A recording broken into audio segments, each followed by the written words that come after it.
Raise your hand if you've ever been asked the question, what do you want to be when you grow up? Now, if you had to guess, how old would you say you were when you were first asked this question? You can just hold up fingers. 3, 5, 3, 5, 5. Okay. Now, raise your hand if the question, what do you want to be when you grow up, has ever caused you any anxiety? Any anxiety at all? I'm someone who's never been able to answer the question, what do you want to be when you grow up?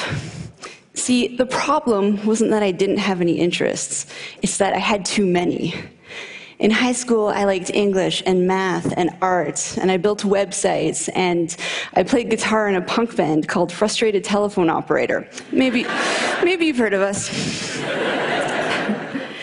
This continued after high school, and at a certain point, I began to notice this pattern in myself, where I would become interested in an area, and I would dive in and become all-consumed, and I get to be pretty good at whatever it was. And then I would hit this point where I'd start to get bored.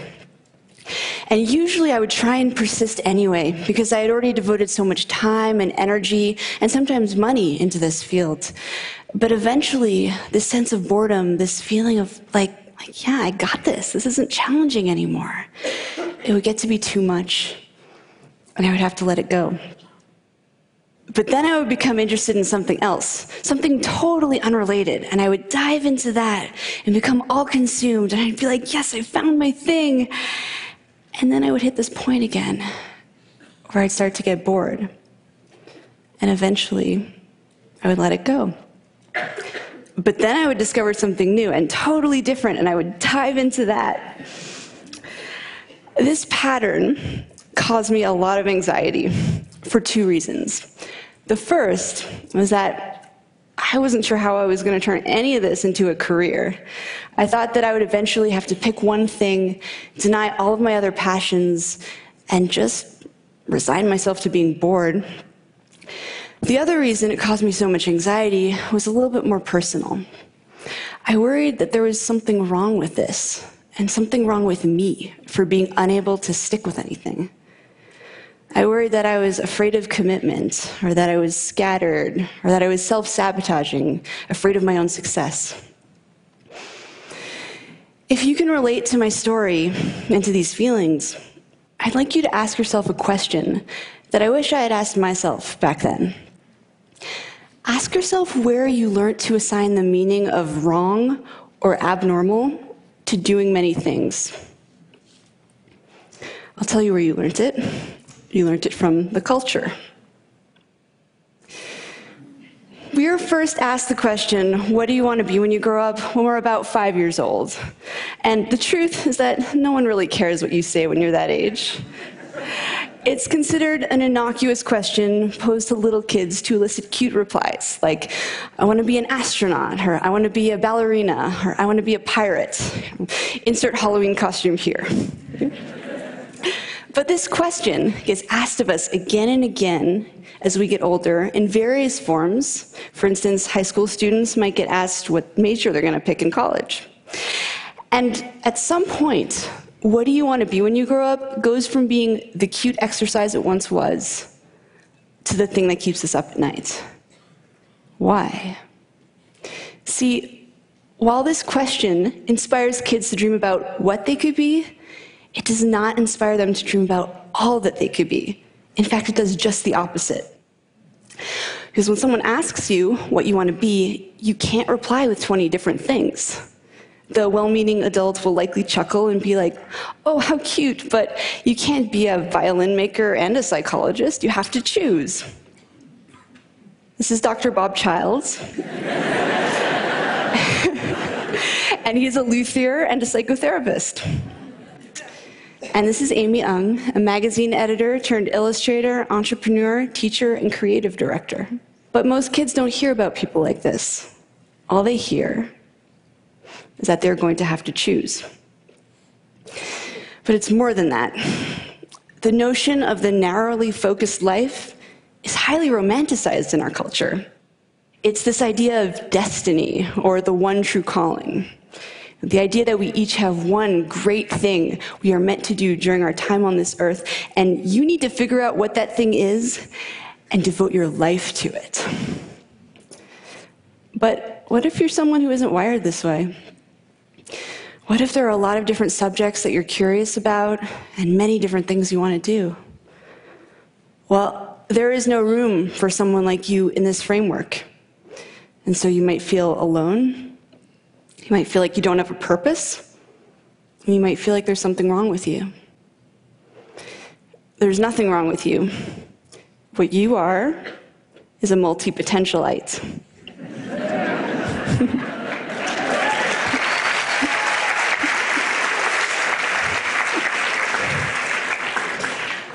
A multi-potentialite is someone with many interests and creative pursuits.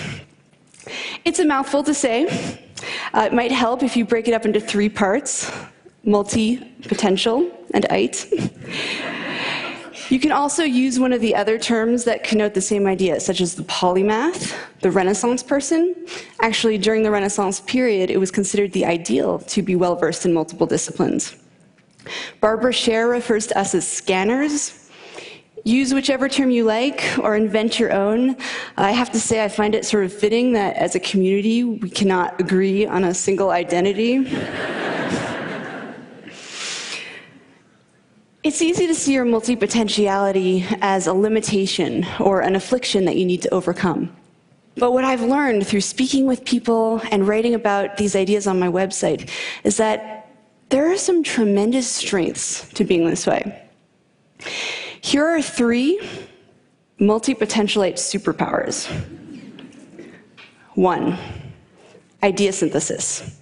That is combining 2 or more fields and creating something new at the intersection. Shaw Wong and Rachel Binks drew from their shared interests in cartography, data visualization, travel, mathematics, and design when they founded Meshu. Meshu is a company that creates custom, geographically inspired jewelry. Shaw and Rachel came up with this unique idea not despite, but because of their eclectic mix of skills and experiences. Innovation happens at the intersections. That's where the new ideas come from. And multi-potentialites, with all of their backgrounds, are able to access a lot of these points of intersection. The second multi-potentialite superpower is rapid learning. When multi-potentialites become interested in something, we go hard. We absorb everything we can get our hands on. We're also used to being beginners because we've been beginners so many times in the past. And this means that we're less afraid of trying new things and stepping out of our comfort zones. What's more, many skills are transferable across disciplines, and we bring everything we've learned to every new area we pursue, so we're rarely starting from scratch. Nora Dunn is a full-time traveler and freelance writer.